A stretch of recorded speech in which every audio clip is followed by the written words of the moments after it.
Hello students, কেমন আছো সকলে? তোমাদেরকে আরো একবার আমাদের এলইটি ইউটিউব চ্যানেলে স্বাগতম। আমাদের এই যে নভেল লেকচার, মাদার টেরেজার যে নভেল লেকচার, এই চ্যাপ্টারটির বিভিন্ন আলোচনা আমরা বা লাইন বাই লাইন আলোচনা আমরা এর আগের ক্লাসগুলোতে করেছি। আজকের ক্লাসে আমরা এর কোশ্চেন অ্যান্সার গুলো আলোচনা করব এবং সেগুলোকে দেখব কিভাবে আমরা কোশ্চেন অ্যান্সার লিখবো। তো প্রথমে তোমাদের টেক্সটের শেষের দিকে কিছু কোশ্চেন আছে, সেগুলোর অ্যান্সার আমরা দেখব এবং বিশেষ করে আজকের ক্লাসে আমরা শর্ট অ্যান্সার টাইপ কোশ্চেন কিভাবে লিখতে হয় সেই ব্যাপারটা দেখবো। তোমাদের মধ্যে অনেকে আমাদের কাছে মেসেজ করেছো short answer type question answer কি করে লিখতে হবে সেটা নিয়ে। তো আজকের ক্লাসে আমরা সেই ব্যাপারগুলো আলোচনা করবো। তো চলো আজকের ক্লাসটি শুরু করা যাক। হেই, যদি তুমিও তোমার এক্সাম প্রিপারেশন অনেক সহজ করে তুলতে চাও তাহলে ডেসক্রিপশন বক্সের লিংক থেকে এলিট অ্যাপটি ডাউনলোড করে নাও। সেখানে তুমি প্রতিটি টপিকের ভিডিও লেকচার, স্টাডি ম্যাটেরিয়ালস এবং নোটস, কোয়েশ্চেন অ্যান্সারের সলিউশন, অডিও বুকস এবং বোর্ডের যাবতীয় ইম্পর্টেন্ট আপডেট পেয়ে যাবে। তাই অ্যাপটি ডাউনলোড করতে ভুলো না। তো চলো আবার টপিকে ফিরে যাই। তো প্রথমে আমাদের টেক্সচুয়াল কোশ্চেন যে 2 মার্কসের কোশ্চেন গুলো আছে সেগুলো আমরা দেখে নিব। ফার্স্ট কোশ্চেন কি আছে? How did mother Teresa want to fight abortion? আমাদেরকে প্রথমত কোশ্চেনের মানেটা বুঝে নিতে হবে। মাদার টেরেজা কি করে অ্যাবর্শনের বিরোধ করতে চেয়েছিলেন, মানে তার অ্যাবর্শনের বিরুদ্ধে তিনি কি করে যুদ্ধ করেছিলেন। তাহলে আমরা টেক্সট যখন পড়ছিলাম তখন আমরা এই জিনিসটা অলরেডি কিন্তু পেয়েছি যে সে অ্যাবর্শনের বিরুদ্ধে তার লড়াইটা থাকবে অ্যাডপশন নিয়ে, মানে অ্যাডপ্ট করে নেওয়া নিয়ে। অ্যাডপ্ট মানে কোনো শিশুকে কেউ চায় না বলতে হয়তো আনপ্ল্যান্ড শিশু আছে, তো সেই রকম শিশুর ক্ষেত্রে তারা বলছে আমরা প্রত্যেকটা শিশুকে দত্তক নিয়ে নিব বা আমাদের চ্যারিটিতে রেখে আমরা তাকে মানুষ করব। তো Mother Teresa wants to fight abortion by adoption, এবং যে কিভাবে অ্যাডপশন গুলো হবে, মানে তিনি যেমন বিভিন্ন ক্লিনিকে এই খবরটা পাঠিয়ে দিয়েছিলেন যে তারা সবাইকে ওয়েলকাম করছেন, এই ব্যাপারগুলো আমরা কিন্তু লিখতে হবে। তারপরে নেক্সট কোশ্চেনে what did mother Teresa want to suggest when she comment that poor people are very great people? তাহলে তিনি গরিব মানুষদের বা দরিদ্র মানুষদের মহান মানুষ কেন বলেছেন? কারণ প্রথমত দরিদ্র মানুষেরা মহান মানুষ কেন? কারণ তারা ভালোবাসা শেয়ার করতে জানে। আমরা এই টেক্সটটা পড়তে গিয়ে ওয়েস্টার্ন কান্ট্রি, যে কান্ট্রিতে বাবা মা দুজনেই হয়তো উচ্চ শিক্ষিত বা হয়তো কোনো চাকরিতে আছে, তাদের ব্যাপারটা আমরা দেখেছি যে তাদের পরিবারের মধ্যে একে অপরের সঙ্গে কথা বলার সময় থাকে না। কিন্তু দরিদ্র মানুষেরা তাদের অল্প টাকা পয়সা থাকে, সবকিছুই তাদের কাছে অল্প থাকে, আর্থিক দিক থেকে বলা যাক বা বাড়িতে বিভিন্ন জিনিসপত্রের দিক থেকে বলা যাক, কিন্তু সেই অল্পর মধ্যেই তারা সবার সঙ্গে কিন্তু শেয়ার করে নেওয়ার তাদের সেই ক্ষমতাটা থাকে। তাদের যদি কোনো রকম অসুবিধা হয় তাহলেও সেটা শেয়ার করে নেয়, তাদের ভালোবাসাটাও তারা ভাগ করে নেয়। এই যে যেমন আমরা আরেকটা উদাহরণ দেখছিলাম যেখানে মাদার টেরেজা বলছেন যে তিনি একটা হিন্দু পরিবারের কাছে গিয়েছিলেন, যে পরিবারে অনেকগুলো শিশু ছিল এবং অল্প কিছু খাবার নিয়ে গিয়েছিলেন, এবং সেই খাবার নিয়ে যাওয়ার পরে যখন সেই বাড়ির মহিলাটিকে দেওয়া হলো বা তাদের বাচ্চাগুলোর মাকে দেওয়া হলো, তখন সে কি করছে, সেই খাবারগুলোকে শেয়ার করে দিচ্ছে তার পাশে একটা মুসলিম ফ্যামিলি আছে সেই ফ্যামিলির সঙ্গে। এবং যদিও সেই খাবারে তাদের নিজেরই পরিবারের সবাই কিন্তু সবার কিন্তু পেট ভরবে না, তারপরেও কিন্তু তিনি শেয়ার করছেন। তাই জন্য মাদার টেরেজা বলছেন পোর people are the great people. এরপরে দুটো 6 মার্কসের কোশ্চেন আছে টেক্সচুয়াল, সেই কোশ্চেন গুলো আমরা কিন্তু দেখে নিব। প্রথম কোশ্চেন বলছে narrate the experience Mother Teresa had when there was a great difficulty in getting sugar. Sugar পাওয়া নিয়ে একটা সময় আমরা গল্প পড়তে গিয়ে একটা সময় আমরা দেখতে পাচ্ছি যে মাদার টেরেজা সুগার মানে চিনি পাওয়া নিয়ে সেখানে একটু সমস্যা চলছিল, এবং তিনি যে কিভাবে চিনিগুলো পেলেন, তিনি বিভিন্ন জায়গায় খাবার দাবারের জন্য বিভিন্ন লোক যারা হয়তো দান করতে পারবে সেরকম লোকের কাছে মাদার টেরেজা সব সময়ই যেতেন। তো সেই সময় চিনি নিয়ে একটু সমস্যা চলছিল, চিনির সংকট চলছিল। তো তিনি একটা উদাহরণ দিচ্ছেন যেখানে একটা বাচ্চা শিশু তার পরিবারে তার মাকে বাবাকে বলছে যে আমি কিছুদিন চিনি খাবো না। তখন তার বাবা মা জিজ্ঞেস করছে যে চিনি খাবি না কেন, মানে চায়ে হোক বা আর কোনো খাবারে হোক চিনি খাবে না। তো না খাওয়ার কারণটা কি? সেই না খাওয়ার কারণটা সে বাচ্চা ছেলেটাকে জানাচ্ছে যে মাদার টেরেজা যে গরিবদের দরিদ্রদের যার কেউ নেই তার জন্য মাদার টেরেজা ছিল ওই সময়ে। তো মাদার টেরেজা যিনি আছেন তাদের সুগার পাওয়া নিয়ে মানে চিনি পাওয়া নিয়ে সমস্যা হচ্ছে, তো সেই সমস্যাটা যেন না হয় তাই জন্য আমার ভাগে যেটুকু চিনি আমি তাকে দান করব। তাহলে এই ধরনের এক্সপিরিয়েন্স গুলো এখানে আমাদেরকে কিন্তু বলতে হবে। তারপরে প্রশ্নে narrate the experience and the feelings of mother when she visited an old age home. Experience experience মানে তার অভিজ্ঞতা এবং তার অনুভূতি কিরকম অনুভূতি হয়েছিল যখন তিনি ওল্ড এজ হোমে গিয়েছিলেন। ওল্ড এজ হোম মানে যেখানে বয়স্ক লোকেদের থাকার জায়গা, যেখানে বয়স্ক লোকেদেরকে টাকার বিনিময়ে রাখা হয়। হয়তো তার বাড়িতে কেউ নেই দেখাশোনা করার মতো, বা হয়তো ইচ্ছাকৃত ভাবে অনেকে কি হয় যে ওল্ড এজ হোমে তাদের বয়স্ক বাবা মাকে রেখে দেয়। তো তিনি সেখানে গিয়ে কি দেখেছিলেন, তাহলে আমাদের গল্পটা পড়তে গিয়ে আমরা এটা অলরেডি পেয়েছি যে তিনি একবার ওল্ড এজ হোমে গিয়েছিলেন, সেখানে গিয়ে দেখলেন যে সে বয়স্ক লোকেদের কাছে প্রত্যেকটা জিনিস আছে, ভালো ভালো দামি দামি খুব কাজের জিনিসপত্র আছে, যেগুলো দিয়ে হয়তো তাদের সব রকম ম্যাটেরিয়ালিস্টিক চাহিদাগুলো কিন্তু পূরণ হবে। ম্যাটেরিয়ালিস্টিক বলতে তাদের কাছে হয়তো যেমন যদি আমরা ধরতে যাই তাহলে এখনকার যুগে দাঁড়িয়ে মোবাইল ফোন যদি বলা যায়, তারপর হয়তো ল্যাপটপ আছে, বা হয়তো বিভিন্ন ধরনের খাবার দাবার, ভালো ভালো খাবার দাবার আছে, ভালো পরার পোশাক আছে, কিন্তু তাদের প্রত্যেককেই মাদার টেরেসা দেখছে কারো মুখে কোনো রকম হাসি নেই। এবং শুধু হাসি নেই তা নয়, প্রত্যেকে দরজার দিকে চেয়ে বসে আছে। কেন চেয়ে বসে আছে? তখন মাদার টেরেসা ওইখানে আরেকজন সিস্টারকে জিজ্ঞেস করছে যে এই লোকগুলো কেন সবার কারো মুখে কোনো রকম হাসি নেই, এদের কাছে তো সবকিছু আছে। তখন মাদার টেরেসা সেই জায়গাতে বুঝতে পারছে যে এদের কাছে সবকিছু থাকলেও ভালোবাসার অভাব আছে, তারা দুঃখ পেয়ে আছে, তাদের মনে বেদনা আছে। কেন বেদনা আছে? কারণ তাদেরকে ভুলে গিয়েছে, তাদের ছেলে মেয়ে আত্মীয় স্বজন পরিবার পরিজন কেউ তাদেরকে আর কিন্তু মনে রাখেনি, তাদেরকে সেখানে রেখে চলে গিয়েছে এবং মাসের মাস কিছু টাকা পাঠিয়ে দিচ্ছে, যেটা দিয়ে তাদের হয়তো মেডিসিনের খরচা বা আর বাকি যেসব খরচাগুলো আছে সেগুলো পূরণ হচ্ছে, কিন্তু তাদের যে ভালোবাসার অভাব, সেই ভালোবাসার অভাবটা কিন্তু তাদের পূরণ হচ্ছে না। তো এই হচ্ছে তোমাদের টেক্সচুয়াল কোশ্চেনের অ্যান্সার। এই কোশ্চেনের অ্যান্সার গুলো তোমরা আমাদের অ্যাপ থেকে কিন্তু পেয়ে যাবে, সেখানে অ্যান্সার করে দেওয়া আছে, এবার বুঝার ক্ষেত্রে তোমাদেরকে এই ভিডিওটা উপকার করবে। যাই হোক, এরপরে আমরা এর বিভিন্ন শর্ট অ্যান্সার টাইপ কোশ্চেন গুলো আমরা কিন্তু দেখবো। শর্ট অ্যান্সার টাইপ কোশ্চেন 2 মার্কসের কোশ্চেন, খুব লেন্দি হবে না, আমাদেরকে মেন কনসেপ্টটা বুঝে নিয়ে অ্যান্সার গুলো করতে হবে। তো আমাদের প্রথম question, why did Mother Teresa choose to recite the prayer of Saint Francis of Assisi in her Nobel lecture? তো আমরা যখন এই নোবেল লেকচারটা পড়তে শুরু করছি, সেখানে শুরুতেই মাদার টেরেসা সবাইকে বলছে যে আমরা সবাই দাঁড়াবো এবং দাঁড়িয়ে যে প্রেয়ার বলতে একটা প্রার্থনা সঙ্গীত করব, যেটা সেন্ট ফ্রান্সিস অফ অ্যাসিসি লিখেছে। তো সেই প্রেয়ারের গুরুত্বটা কি আমাদেরকে সেটা বুঝতে হবে। সেই প্রেয়ারের গুরুত্ব হলো যে আমরা গল্প পড়তে গিয়ে পাচ্ছি যে আজ থেকে 400-500 বছর আগে যখন এই প্রেয়ারটা লেখা হয়, তখন মানুষের জীবনে যেই ধরনের সমস্যাগুলো ছিল, যে অভাবগুলো ছিল, সেই অভাবগুলো আজকের দিনে দাঁড়িয়েও আমরা দেখতে পাচ্ছি। তো তার রেলিভেন্স তো সেইখানেই যে আমরা কোন একটা জিনিস যুগ যুগান্তর ধরে কিন্তু পরিবর্তন হয়নি, অপরিবর্তনশীল যে জিনিসটা, তাই জন্য এই প্রেয়ারের গুরুত্বটা থেকে গেছে। যে তখনও মানুষের মধ্যে অভাব অনটন দেখা গেছে, সবসময় কিন্তু আমাদের যে টাকা পয়সার অভাব থাকবে তা কিন্তু নয়, মানুষজনের ভালোবাসার অভাবের কথা আমাদের এইখানে বেশি ভাবে হাইলাইট করা হয়েছে। কারণ টাকা পয়সা মানুষজন চাইলেও অর্জন করতে পারবে, কিন্তু ভালোবাসা চাইলে কিন্তু অর্জন করা যায় না। হয়তো কেউ খুব বড় পার্সন বা হয়তো বিশাল টাকা পয়সা আছে, তারপরেও কিন্তু তার মানসিক শান্তিটা থাকে না, এবং মানসিক শান্তি না থাকার কারণে কিন্তু মানুষজন কি হয়ে পড়ে, ভেঙে পড়ে।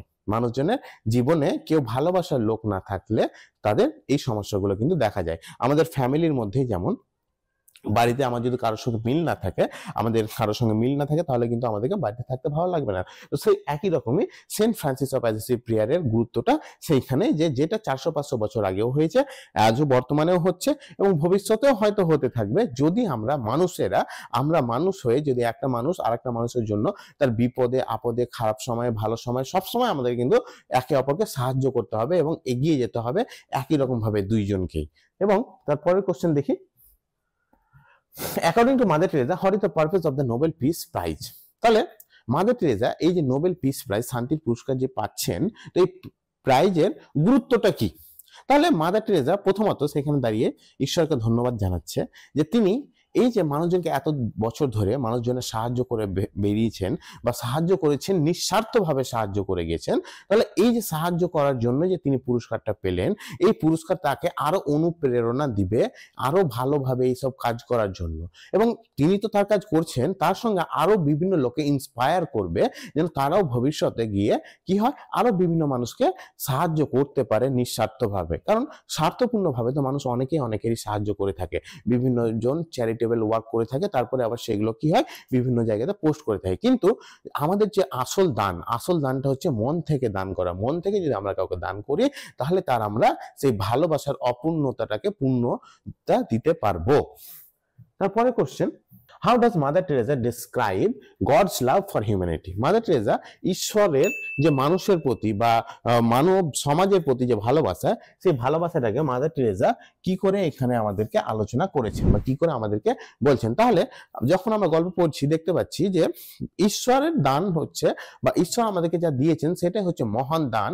কারণ দান করতে গিয়ে ঈশ্বর নিজেও ক্ষতিগ্রস্ত হয়েছেন, ঈশ্বরের নিজেরও ভালো লাগেনি, তারপরেও দান করেছেন কারণ তিনি আমাদেরকে ভালোবাসতেন, কারণ তিনি এই পৃথিবীটাকে ভালোবাসতেন।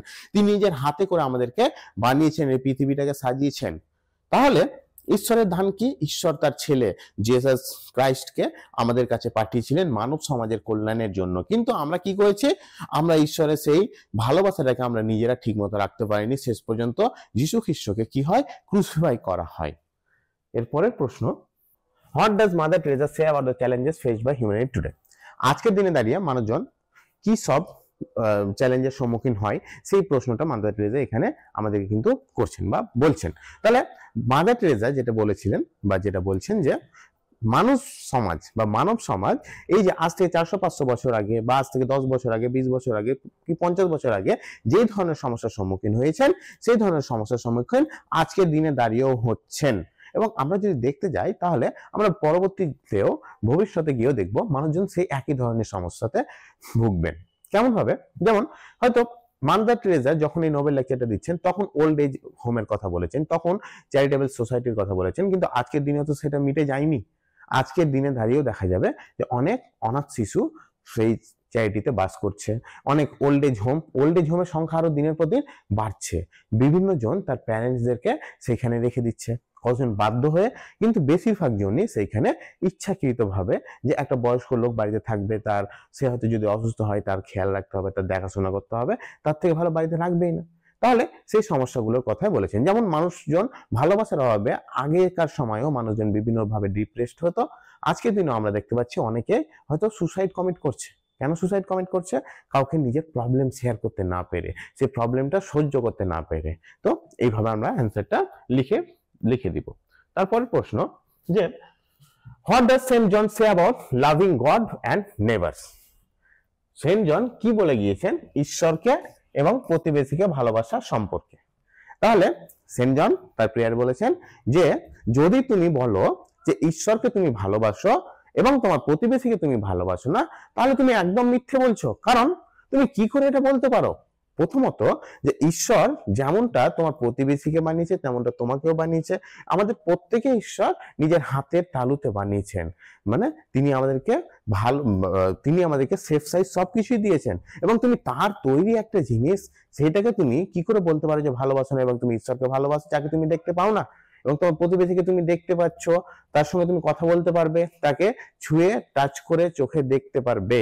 তাহলে তিনি এই কথা বলছেন যে তুমি যদি বলো যে তুমি ঈশ্বরকে ভালোবাসো, তোমার প্রতিবেশীকে ভালোবাসো না, তাহলে তুমি মিথ্যে বলছো। কারণ হচ্ছে যে তুমি তো যাকে দেখতে পাচ্ছ তাকে যদি না ভালোবাসতে পারো, তাহলে কি করে এটা সম্ভব যে যাকে তুমি দেখতে পাও না তাকে তুমি ভালোবাসো?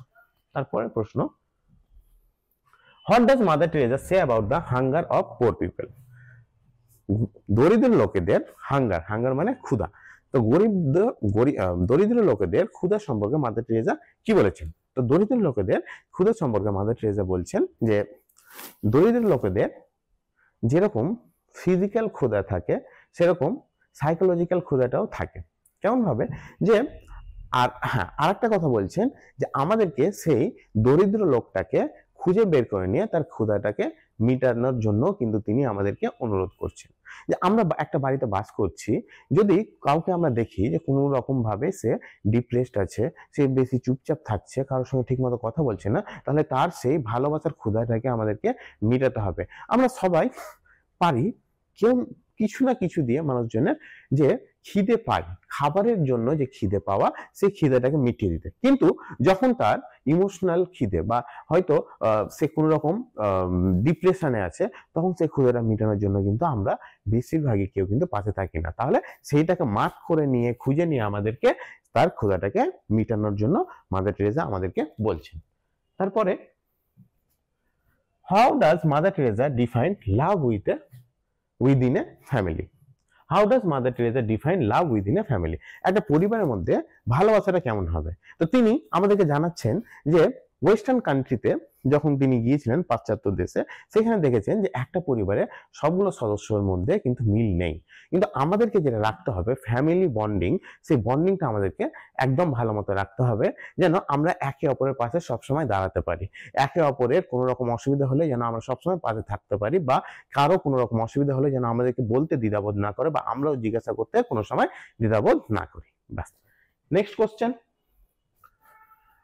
What surprise Mother Teresa about young boys and girls in the west? এই যে একটু আগে বলছিলাম যে ওয়েস্টার্ন কান্ট্রিতে যেসব ইয়াং যুবক যুবতী, ছেলে হোক যে মেয়েরাই হোক না কেন, তো তাদের সম্পর্কে মাদার টেরেসা কি বলছেন, বা মাদার হোয়াট সারপ্রাইজ, কোন জিনিসটা মাদার টেরেসাকে সারপ্রাইজ করে দিয়েছিল, আশ্চর্যচকিত করে দিয়েছিল কোন জিনিসটা ওয়েস্টার্ন কান্ট্রিতে গার্লস অ্যান্ড বয়েজদেরকে দেখে? তাহলে কোন জিনিসটা আশ্চর্যচকিত করেছিল? যে তারা ড্রাগসে মগ্ন হয়ে গিয়েছিল, ড্রাগসের তারা নেশা করছে, তাদের পরিবারে তাদের খেয়াল রাখার মতো কেউ নেই। এই জিনিসটা দেখে মাদার টেরেসা কিন্তু বেশি দুঃখিত হয়েছিলেন এবং আশ্চর্যচকিত হয়েছিলেন। Next question, according to Mother Teresa what is the greatest destroyer of peace today? তাহলে আমরা গল্পের প্রথমেই কিন্তু পড়েছি অ্যাবর্শন। তাহলে আজকের দিনে দাঁড়িয়ে অ্যাবর্শন হচ্ছে সব থেকে বেশি বড় শান্ত ভঙ্গকারী জিনিস। কারণ তিনি বলছেন যে যদি একটা মা তার শিশুকে যদি মারতে পারে বা হত্যা করতে পারে, তাহলে আমরা তোমার মধ্যে কি এমন আছে যে আমি তোমাকে মারতে পারবো না, তুমি আমাকে মারতে পারবে না? তাহলে সিম্পল কোশ্চেন, সিম্পল অ্যান্সার, যে what does Mother Teresa according to Mother Teresa what is the greatest destroyer of peace today? তাহলে according to Mother Teresa abortion is the greatest destroyer of peace today. Next question হচ্ছে যে what steps has Mother Teresa taken to fight abortion?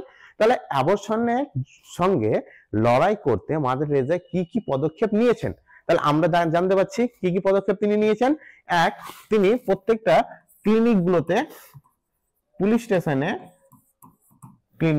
স্টেশনে বা বিভিন্ন জায়গায় এই খবরটা ছড়িয়ে দিয়েছেন যে যদি কোনো শিশু তারা খুঁজে পায় বা ক্লিনিকে গিয়ে দেখতে পায় কেউ যদি অ্যাবর্শন করাবে, তাহলে মাদার টেরেসা বলেছেন যে আনওয়েডেড মাদার যদি থাকে, তাহলে আনওয়েডেড মাদাররা যদি থাকে, তারা যদি খবর জানতে পারে যে তারা অ্যাবর্শন করতে যাচ্ছে, তাহলে মাদার টেরেসার সঙ্গে তাদের কন্ট্যাক্ট করে দিতে বলেছে। কারণ মাদার টেরেসা বলছে যে আমাদের চ্যারিটিতে অনেকেই অবিবাহিত মায়েরা আছে, যারা হয়তো তাদের নিজের ফ্যামিলি থেকে বিচ্ছিন্ন হয়ে আছে। তার কারণ হচ্ছে তারা অবিবাহিত অবস্থাতেই হয়তো কাউকে জন্ম দিতে যাচ্ছে, বা অলরেডি হয়তো কাউকে জন্ম দিয়ে দিয়েছে, এবং তাদের কাছে অনেক এরকম মানুষেরও কন্ট্যাক্ট আছে মাদার টেরেসার কাছে, বা তার চ্যারিটিতে অনেক এরকম মানুষেরও কন্ট্যাক্ট আছে যারা হয়তো চাইছে যে কোন একটা বেবিকে অ্যাডপ্ট করবে। এই চাহিদাটাও কিন্তু তাদের আছে। তো এদের প্রত্যেকের কাছে মাদার টেরেসা খবর পাঠিয়ে দিয়েছে যে আমরা যেসব শিশুদেরকে কেউ চাই না, আমরা তাদেরকে নিব এবং তাদেরকে মানুষ করব, কিন্তু দয়া করে কেউ তাদের হত্যা করো না বা হত্যা হতে দিও না। বোঝা গেল? নেক্সট, এরপরে বলছে what does Mother Teresa say about unwedded mothers? তাহলে আনওয়েডেড মাদার্স, একটু আগে আমরা দেখলাম আনওয়েডেড মাদার্স কারা? যারা অবিবাহিত অবস্থায় গর্ভবতী হয়েছে, প্রেগনেন্ট হয়েছে। তাহলে এইসব মায়েদের জন্য মাদার টেরেসা বলেছে আমাদের দরজা সব সময় খোলা, তাদের জন্য সবসময় মাদার টেরেসা এবং তার সিস্টার্সরা আছেন, যারা ওয়েলকাম করবেন তাদেরকে, এবং তাদের চ্যারিটিতে ভালো থাকা, খাওয়া এবং তাদের খেয়াল রাখা প্রত্যেকটা জিনিসই কিন্তু তারা করবেন। এবং তাদের কাছে মাদার টেরেসা একদম অনুরোধ করেছেন যে কোনো সময় যেন তারা অ্যাবর্শনের পথ অবলম্বন না করে, তারা যেন সবসময় এই শিশুটিকে জন্ম হতে দেয়, এবং জন্ম হওয়ার পরেও যদি মনে হয় তারা নিজেরা খেয়াল রাখবে তো রাখতে পারে, তা না হলে মাদার টেরেসা নিজেই তার সিস্টার্সদের হেল্প নিয়ে তাদের চ্যারিটিতে সেই শিশুটাকে বড় করে তুলবেন। Next question, what experience does Mother Teresa share about rescuing people from the street? তিনি যে রাস্তা থেকে বিভিন্ন সময় বিভিন্ন মানুষজনকে তুলে নিয়ে এসেছেন, অনেক সময় নিয়ে এসেছেন, আমাদের গল্পের বিভিন্ন জায়গাতে এই ঘটনাগুলো তিনি বলেছেন। তো তিনি একবার কলকাতার রাস্তার কথা বলছেন, সেখানে অনেক লোকই রাস্তায় শুয়ে থাকে, তাদের নিজস্ব শোয়ার বাড়ির থাকার মাথার উপর ছাদ নেই। তো মাদার টেরেসা একদিন কিছু জনকে রাস্তা থেকে নিয়ে আসে, 3-4 জনকে, এবং নিয়ে আসার পরে তাদের মধ্যে একজনের কন্ডিশন খুবই খারাপ ছিল। তো যখন মাদার টেরেসা তার চ্যারিটিতে তাদেরকে নিয়ে এলো, সেই বয়স্ক লোকটার পুরো শরীরটা খুব খারাপ অবস্থায় ছিল, সেই সময় মাদার টেরেসা তার খেয়াল রাখলো, এবং খেয়াল রাখার পরে সেই লোকটি কিন্তু একবারও কোনো রকম কমপ্লেন করেনি। রাস্তা থেকে যে লোকটিকে তুলে নিয়ে এসে মাদার টেরেসা তাকে ঠিকঠাক হয়তো স্নান করে দিল, খাবার দাবার খাইয়ে দিল, যেটুকু খেতে পারলো না কেন তাকে খাবার দাবার খাইয়ে দিল। তো সেই লোকটি কিন্তু এই কমপ্লেন করেনি যে আমাকে কেউ দেখাশোনা করেনি কিংবা আমাকে সবাই কেউ ছেড়ে চলে গিয়েছে, এই কমপ্লেনটি কিন্তু একবারও তিনি করেননি। এবং তিনি মাদার টেরেসাকে সর্বোপরি একটাই কথা বলে তিনি শেষ নিঃশ্বাস ত্যাগ করেন। কি বলেছিলেন? Thank you. এই ওয়ার্ডটি বলে দিয়ে মাদার টেরেসাকে তিনি বিদায় জানিয়ে পৃথিবী থেকে পরলোক গমন করেছিলেন। তারপরে what did the little Hindu boy do to help mother Teresa? এই যে ছোট্ট হিন্দু ছেলেটি মাদার টেরেসাকে সাহায্য করার জন্য কি করেছিলেন? আমরা গল্পের আজকের আলোচনার প্রথম দিকেই জানলাম যে একটা ছোট্ট হিন্দু ছেলে তার মাকে বা বাবাকে বলেছিলেন, মা বাবাকে, যে আমি কয়েকদিন চিনি খাবো না, এবং যেইটুকু চিনি বাঁচবে সেই চিনিটুকু আমি মাদার টেরেসাকে দান করব, কারণ মাদার টেরেসার চিনি পেতে সমস্যা আছে। সেই ছেলেটি, বাচ্চা ছেলেটি কোনো রকমে জানতে পেরেছে যে মাদার টেরেসার চ্যারিটিতে চিনি নিয়ে খুব সমস্যা চলছে। তো সে যে এই যে একটা বাচ্চা ছেলে এত বড় একটা ভাবনা চিন্তা যে রাখতে পারে, খুব অল্প পরিমাণ হয়তো চিনিটা হবে, কিন্তু সে যে দিচ্ছে তার প্রাচুর্যের থেকে কখনো দিতে বলছে না, যে তোমার কাছে যা আছে তুমি সেটা থেকে অল্প একটু যদি দিয়ে দাও তাহলে কিন্তু তোমার কমে যাবে না।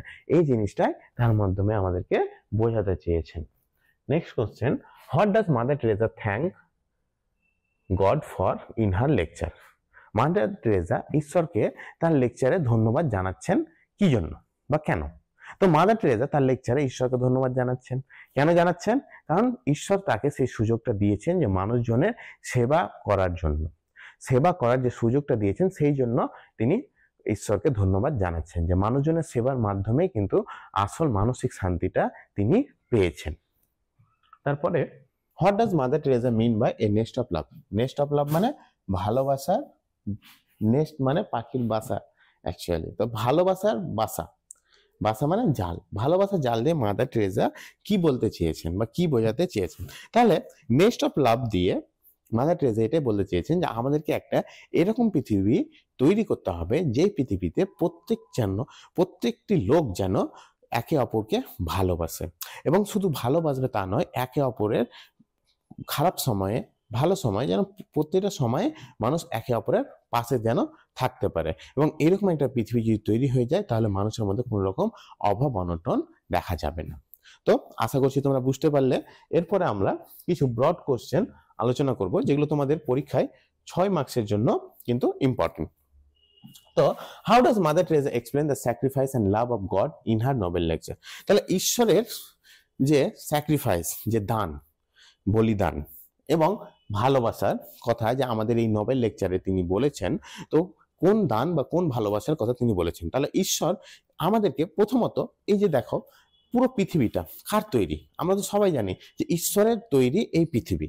এই পৃথিবীতে আমরা বাস করছি, ঈশ্বর চেয়েছেন বলে আমরা এই পৃথিবীতে আসতে পেরেছি, ঈশ্বর চেয়েছেন বলে আমরা প্রত্যেকটা কাজ করছি। ঈশ্বরের অনুমতি ছাড়া কোনো কাজই পৃথিবীতে সম্ভব নয়। তাহলে প্রথমত ঈশ্বরের পৃথিবী তৈরি করেছেন, আমাদেরকে নিজের হাত থেকে তৈরি করেছেন, এবং এই দানগুলো তো যাই হোক না কেন, তার সর্বোপরি সব থেকে বড় দান যেটা হচ্ছে জেসাস ক্রাইস্ট, যিশু খ্রিস্টকে আমাদের কাছে পাঠিয়েছেন। যিশু খ্রিস্টকে আমাদের মানুষের মধ্যে পাঠিয়েছিলেন। কিসের জন্য পাঠিয়েছিলেন? যে তিনি দান জিনিসটা কি, এই জিনিসটা বোঝানোর জন্য, এবং মানব সমাজের কল্যাণের জন্য, উন্নতি লাভের জন্য তিনি যিশু খ্রিস্টকে আমাদের কাছে পাঠিয়েছিলেন, এবং আমাদেরকে যিশু খ্রিস্টের মাধ্যমে ঈশ্বরের বার্তা দেওয়ার জন্য পাঠিয়েছিলেন।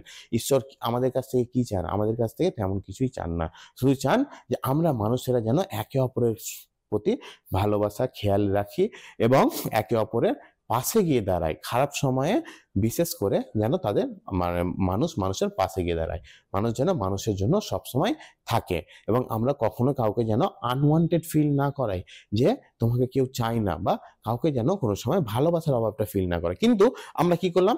আমরা যীশু খ্রিস্টকে ক্রুসিফাই করেছি। এবং কেন ক্রুসিফাই করা হয়েছে? তাকে তার ভালো কাজের জন্যই কিন্তু ক্রুসিফাই করা হয়েছে। সেই সময় বা তৎকালীন সময় যে যারা ছিলেন তারা এত একটা ভালো লোককে কিন্তু সহ্য করতে পারেননি, তাই জন্যই তাকে কিন্তু ক্রুসিফাই করা হয়। তো এইভাবে আমরা অ্যান্সারটা আশা করছি লিখতে পারবো। Next question, what does Mother Teresa say about the importance of loving one's neighbour in relation to loving God? ঈশ্বরকে ভালোবাসা সম্পর্ক নিয়ে, ঈশ্বরকে ভালোবাসা এবং প্রতিবেশীকে ভালোবাসা নিয়ে মাদার টেরেসা কোন কথাটা বলেছেন? তাহলে তার নভেল লেখনে মাদার টেরেসা বলছেন যে তুমি এটা মিথ্যে বলছো যে তুমি ঈশ্বরকে ভালোবাসো কিন্তু তোমার প্রতিবেশীকে তুমি মোটেও পছন্দ করো না বা ভালোবাসো না। কেন? কারণ হচ্ছে তুমি এটা বলতেই পারো না যে ঈশ্বরের তৈরি কোনো জিনিসকে তুমি পছন্দ করো না বা অপছন্দ করো। যদি তুমি সেই লোকটিকে ভালোবাসতে না পারো যাকে তুমি দেখতে পাচ্ছ, ছুঁয়ে দেখতে পারবে, চোখে দেখতে পারবে, যার সঙ্গে তুমি কথোপকথন করতে পারবে, এবং যাকে তুমি দেখতে পাবে না তাকে তুমি ভালোবাসো, কি করে হয় সেটা? তাহলে তোমাকে আগে যাকে তুমি চোখের সামনে দেখতে পাচ্ছ আগে তুমি তাকে ভালোবেসে দেখাও, তারপরে তুমি ঈশ্বরকে ভালোবাসতে পারবে। বোঝা যাচ্ছে? Next question, how does Mother Teresa address the connection between family neglect and societal problem in her novel lecture? তাহলে তিনি ফ্যামিলি নেগলেক্ট, পরিবারে যে অবাঞ্ছিত যাকে আমরা ইগনোর করে দিই, এবং সোসাইটিতে যেসব সোসাইটাল প্রবলেম, সোসাইটিতে যেসব সমস্যাগুলো দাঁড়ায় সেটা নিয়ে কি গুরুত্ব বা কি কানেকশন আছে দুটোর মধ্যে, সেই ব্যাপারটা আমাদেরকে জিজ্ঞেস করছেন। তাহলে মাদার টেরেসা যখন আমাদেরকে বলছেন পরিবারে আমাদেরকে কিন্তু আগে খুঁজে বের করতে হবে যে সেই দরিদ্র লোকটিকে। দরিদ্র বলতে যে মানিটারি দিক থেকে, টাকা পয়সার দিক থেকে যে দরিদ্র তা কিন্তু নয়। দরিদ্র বলতে যে লোকটি ভালোবাসার দরিদ্র, যাকে পরিবারে কেউ খেয়াল রাখে না, যার সঙ্গে পরিবারে ঠিকঠাক হয়তো কেউ কথা বলে না, এই দরিদ্রতার কথাটা তিনি বলছেন। তাহলে এই রকম লোকগুলোই কিন্তু সোসাইটিতে বিভিন্ন রকম ক্রাইমের সঙ্গে হয়তো যুক্ত হয়ে যায়, কিংবা হয়তো ড্রাগসের নেশা করতে বসে। যে ওই যে ওয়েস্টার্ন কান্ট্রিতে গিয়ে তিনি দেখছেন যে ইয়াং ছেলে মেয়ে, যুবক যুবতীরা কি করছে? ড্রাগসের নেশা করছে বা আরো বিভিন্ন ধরনের নেশাগুলো করছে। তাহলে তাদের যদি পরিবারের মেম্বারদের টাইম থাকতো বা তাদের বাবা মা যদি তাদেরকে ভালোবাসার সময় থাকতো, তাহলে হয়তো তারা সেই কাজটি করতো না। কারণ আমরা যদি কারো ভালোবাসা পাই কখনো আমরা খারাপ জায়গায় লিপ্ত হব না, বা যে কোনো জায়গাতে মানুষের ভালোবাসাটাই কিন্তু একটা মানুষকে পরিবর্তন করে দিতে পারে। যেমন আমরা জিমি ভ্যালেন্টাইনে আমরা দেখেছিলাম যে জিমি ভ্যালেন্টাইন আদতে একজন চোর ছিল, কিন্তু তার ভালোবাসা, অ্যানাবেলের প্রতি তার ভালোবাসা তাকে পুরো পরিবর্তন করে দিল, এবং সেই ভালোবাসার ছোঁয়া পেয়ে কিন্তু সে এমন ভাবে নিজেকে প্রতিষ্ঠিত করলো যে তাকে ধরতে আসা পুলিশও তাকে নাচনার ভাঙ করে চলে যাচ্ছে। তাহলে আমরা তো বলতে পারি তাহলে এই হচ্ছে সোসাইটাল প্রবলেম এবং ফ্যামিলি নেগলেক্টের মধ্যে কানেকশন। তারপরে, why does Mother Teresa consider abortion the greatest destroyer of peace and how does she appeal to society to address it? যে মাদার টেরেসা কেন মনে করেন যে অ্যাবর্শন হচ্ছে শান্তি ভঙ্গকারী সব থেকে বড় জিনিস, এবং এটা থেকে কিভাবে এটা সমাধান করা যেতে পারে সেটা নিয়ে তিনি সোসাইটিতে কি রিকোয়েস্ট করছে, কি আপিল করছে, মানুষজনের কাছে কি চাইছেন। তাহলে অ্যাবর্শনকে শান্তি ভঙ্গকারী সব থেকে বড় জিনিস বলা হচ্ছে, কারণ তিনি বলছেন যে অ্যাবর্শন মানে হচ্ছে ডাইরেক্ট হত্যা করা, ডাইরেক্ট কিলিং। অ্যাবর্শন মানে ডাইরেক্ট কিলিং, এটা হচ্ছে ডাইরেক্ট ওয়ার, এবং ডাইরেক্ট কিলিংটা কে করছে? মাদার। মানে মা যদি তার শিশুকে মারতে পারে তাহলে আমি বা যে কেউ অন্য কাউকে মারতে পারবে না, এর কি মানে আছে? তাও আবার কি, যে শিশুটা এখনো পর্যন্ত জন্ম হয়নি সেই শিশুটাকে মেরে দিচ্ছে, তখন বলছে যে ঈশ্বর আমাদেরকে প্রত্যেকে তৈরি করেছেন। যদিও বা একটি মা তার শিশুকে হত্যা করে, ভ্রূণ হত্যা করে মেরে দেয়, ঈশ্বর কিন্তু তাকে ক্ষমা করবে না। সেই শিশুটি যদিও ভুলে যায়, সেই মা যদিও ভুলে যায়, তারপরে কিন্তু ঈশ্বর কখনো আমাদেরকে ভুলবেন না এই ধরনের পাপ করার জন্য, কারণ ঈশ্বর আমাদের প্রত্যেককে তৈরি করেছেন নিজের হাতে, এবং ঈশ্বর কিন্তু কখনোই চাননি এই জিনিসটা যে আমরা কোনো রকম ভাবেও কোনো সময় সেটা শান্তিটা ভঙ্গ করি। এবং তিনি সোসাইটিতে একটা অ্যাপিল করছে যে এই বছরটাকে, এই নতুন বছরটাকে আমরা যেন চিলড্রেন্স ইয়ার হিসাবে ধরে নিই, এবং প্রত্যেকটা সিঙ্গেল চাইল্ড যে জন্মগ্রহণ করেনি এবং যারা হয়তো জন্মগ্রহণ অলরেডি করে দিয়েছে, প্রত্যেকেই যেন আমরা সবসময় ভালোবাসা দিতে পারি এবং প্রত্যেকটা শিশুকে যেন জন্ম নিতে আমরা দিই, এই অ্যাপিলটা তিনি করছেন সোসাইটিতে। এটুকু লিখলে এই অ্যান্সারটা কমপ্লিট হবে। এবং তারপরের প্রশ্ন হচ্ছে, হাউ ডাজ মাদার টেরেজাস ইন্টারাকশন মানে মিথস্ক্রিয়া বা কথোপকথন উইথ দ্য ডাইং, যেই লোকটি হয়তো খুব তাড়াতাড়ি মারা যাবে বা একদম মৃত্যুর মুখে আছে, illustrate her philosophy of service and love, যে মানুষের সেবা এবং ভালোবাসা কি করে ফিলোসফিটা দিচ্ছে। ফিলোসফি মানে দর্শন, তাহলে ভালোবাসার দর্শন কি করে তিনি দিয়ে যাচ্ছেন। তাহলে প্রথমত আমাদেরকে দেখতে হবে যে লোকটা মারা যাবে, মাদার টেরেজা আমরা নোবেল লেকচারে এটা পাচ্ছি, যখন কোন একটা লোক হয়তো মৃত্যুর মুখে আছে, সেই লোকটিও কিন্তু মাদার টেরেজাকে কি বলে বিদায় নিচ্ছে, থ্যাংক ইউ, মাদার টেরেজাকে ধন্যবাদ জানিয়ে বিদায় নিচ্ছে। সে কিন্তু কোনো কিছুর ব্যাপারে কমপ্লেন করছে না, তার জীবনে কিন্তু কোনো চাওয়া পাওয়া ছিল না বা কোনো চাওয়া পাওয়া নিয়ে কিন্তু সে কমপ্লেন করেনি যে আমি এই জিনিসটা পেলে হয়তো ভালো থাকতাম বা আমি ওই জিনিসটা পেলে হয়তো ভালো থাকতাম। কি আমাদের কাছে এত কিছু থাকার পরেও আমাদের কখনো কিন্তু অভাবটা মিটে না, যে এটা লাগবে ওটা লাগবে। আমরা মা বাবা বা পরিবারের বিভিন্ন জনের কাছে বিভিন্ন আবদার অনেক সময় করেই থাকি, কিন্তু যে লোকটি মারা যাবে, যে লোকটিকে হয়তো মাদার টেরেজা রাস্তা থেকে তুলে নিয়ে এসেছে, সেই লোকটি মাদার টেরেজাকে ধন্যবাদ জানিয়ে মৃত্যুবরণ করছে। কারণ তাকে এত বছর ধরে সবাই নেগলেক্ট করে গিয়েছে, তাই জন্যই সে রাস্তায় হয়তো ড্রেনে পড়েছিল বা হয়তো আর কোনো জায়গায় ক্ষতবিক্ষত হয়ে পড়েছিল, এবং মাদার টেরেজা তাকে তুলে নিয়ে এসে যে অ্যাঞ্জেলের মতো, তাকে যেন মনে হচ্ছে অ্যাঞ্জেলের মতো করে ট্রিট করা হচ্ছে, মৃত্যুবরণ করছে, সে হাসি মুখে মৃত্যুটাকে বরণ করে নিচ্ছে। এবং এইটা কিভাবে পরিবর্তনটা সম্ভব, একমাত্র এই যে সার্ভিস অ্যান্ড লাভ, এই দুটোর দ্বারাই কিন্তু এটা সম্ভব, তাছাড়া এটা সম্ভব নয়। Next question, how does Mother Teresa use the little boy's gesture during the sugar shortage to inspire acts of love? তো এই যে ভালোবাসার, আমরা কি করে ভালোবাসার মাধ্যমে যে ছোট্ট ছেলেটির যে আমাদেরকে গল্পটা মাদার টেরেজা বলছেন, যে ছোট্ট ছেলেটি কিভাবে ভালোবাসা শেয়ার করতে এসেছিল, সেই গল্পটা আমাদেরকে কি শেখাচ্ছে, হ্যাঁ আমাদেরকে ভালোবাসতে শেখাচ্ছে কিভাবে। তাহলে দেখো, একটা ছোট্ট ছেলের কতটাই বা বুদ্ধি হয়েছে, 5 বছরের একটা শিশুর কতটাই বা বুদ্ধি হয়েছে, তারপরেও সে যখন কোথাও থেকে একটা জানতে পেরেছে, তার বাবা মার অজান্তেই, তার বাবা মা জানেও না যে সেই ছেলেটি হঠাৎ করে তাদের কাছে চিনির আবদার করছে কেন, বা চিনি খাবে না এবং সেই চিনিটাকে বাঁচিয়ে রাখার জন্য, আলাদাভাবে বাঁচিয়ে রাখার জন্যই বা কেন বলছে, তাহলে সে তো জানে না। এবার তার বাবা মার আবদার, মানে তার বাবা মার কাছে এই আবদারটা সে করেছে, তখন তার বাবা মা জানতে পারছে যে সেই ছেলেটি, বাচ্চা ছেলেটি মাদার টেরেজার কাছে তার বাবা মাই জানিয়েছিল, যে সে বাচ্চা ছেলেটি কোথাও একটা থেকে জানতে পেরেছে যে মাদার টেরেজা যিনি দান করে যান, মানুষের সেবা করেই তার সারাটি জীবন কাটিয়ে দিচ্ছেন, সেই জনের চিনির অভাব, তার সংস্থাতে চিনির অভাব পড়েছে। এবং বাচ্চা ছেলেটির, তার তো আইডিয়া নেই যে সে যদি 3 দিন চিনি না খায় কি 5 দিন চিনি না খায় তো কতটা চিনি বাঁচবে। তো সে যেটুকুই বাঁচুক না কেন, সে যে দান করার মনোভাবটা, এবং এই যে এই মনোভাবটা, এই গল্পগুলো বলার উদ্দেশ্যটা কি, উদ্দেশ্য একটাই, আমাদেরকে মাদার টেরেজা ইন্সপায়ার করতে চেয়েছেন, আমাদেরকে মাদার টেরেজা জানাতে চেয়েছেন যে আমরা কি করে ছোট ছোট দানের মাধ্যমে বড় কিছু পেতে পারি। যে দান করলাম তার মানে কিন্তু আমরা ছোট ছোট হেল্প যদি মানুষজনকে করতে পারি না, তো আমাদের ইনার পিসটা আমরা কিন্তু পেয়ে যাই।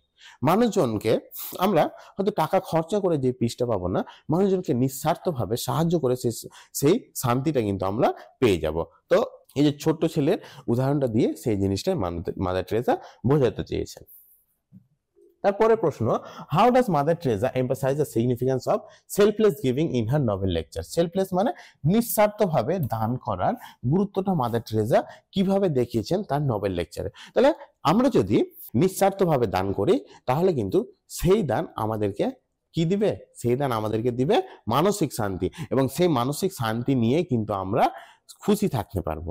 টাকা পয়সা দিয়েও কিন্তু ম্যাটেরিয়াল নিড আমাদের পূরণ করেও কিন্তু আমরা সেই খুশিটা পাবো না, যেই খুশিটা আমরা পাবো যখন আমরা নিঃস্বার্থভাবে কাউকে সাহায্য করব। এবং এই নিঃস্বার্থ সাহায্যের মাধ্যমে কিন্তু আমাদের আসল শান্তিটা আমরা খুঁজে পাবো। তাহলে আমরা যদি নিঃস্বার্থভাবে সাহায্য করি, তাহলে সারা পৃথিবীতে কোথাও কোনো দরিদ্র লোক দেখতে পাবো না, শুধু ম্যাটেরিয়ালি দরিদ্র তা নয়, ইমোশনালি দরিদ্র লোককেও কিন্তু আমরা দেখতে পাবো না, যে হয়তো নেগলেক্টেড নিজেকে ফিল করছে, যে হয়তো আনওয়ান্টেড নিজেকে ফিল করছে, এই জিনিসটা আমরা দেখতে পাবো না। কোনো লোক রাস্তা দিয়ে যাচ্ছে, হয়তো রাস্তার ধারে বসে আছে বা কোনো রকম কিছু খারাপ কাজ করতে যাচ্ছে, যদি তার মধ্যে ভালোবাসার অপূর্ণতা না থাকে, যদি তার মধ্যে ভালোবাসার অভাব না থাকে, তাকে ভালোবাসার লোকের অভাব না থাকে, যদি আমরা সবাই একে অপরের পাশে সবসময় দাঁড়াই, একে অপরকে সবসময় ভালোবাসা দিয়ে থাকি, তাহলে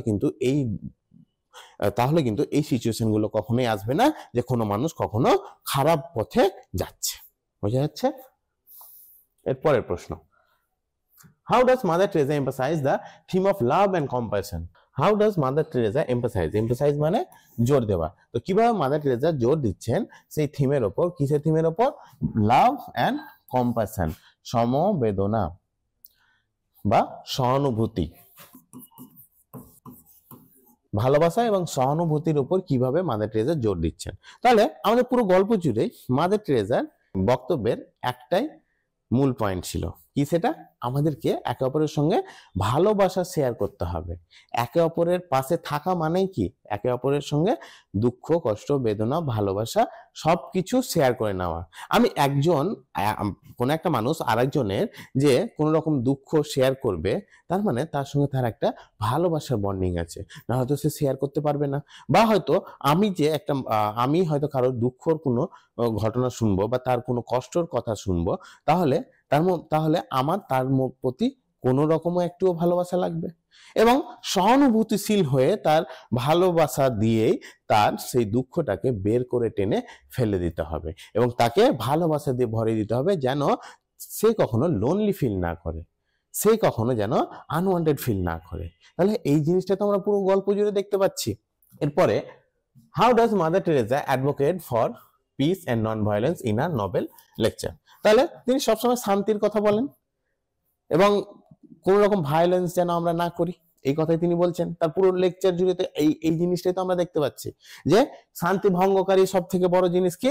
অ্যাবর্শন যেন আমরা না করাই। অ্যাবর্শন না করাতে গেলে তাহলে তো সেই বাচ্চাগুলোকে কে দেখবে বা সেই আনওয়েডেড মাদার গুলোকে কে দেখবে? তাই জন্য মাদার টেরেসা বলছেন আমরা আছি তিনি, এবং এটাকে যেন রোধ করা যায়, যেন আমরা সবসময় নন ভায়োলেন্সের পথটা নিই। তাই জন্য তিনি কি করেছেন? প্রত্যেকটা ক্লিনিকে, প্রত্যেকটা পুলিশ স্টেশনে, প্রত্যেক যেসব জায়গাগুলোতে এই ধরনের জিনিস দেখতে পাওয়া যায় সেই জায়গাগুলোতে তিনি খবর পাঠিয়ে দিয়েছেন, যদি কেউ না থাকে আমরা আছি, আমরা তাদের খেয়াল রাখবো, সেই শিশুটার খেয়াল রাখবো, শিশুর মায়ের খেয়াল রাখবো।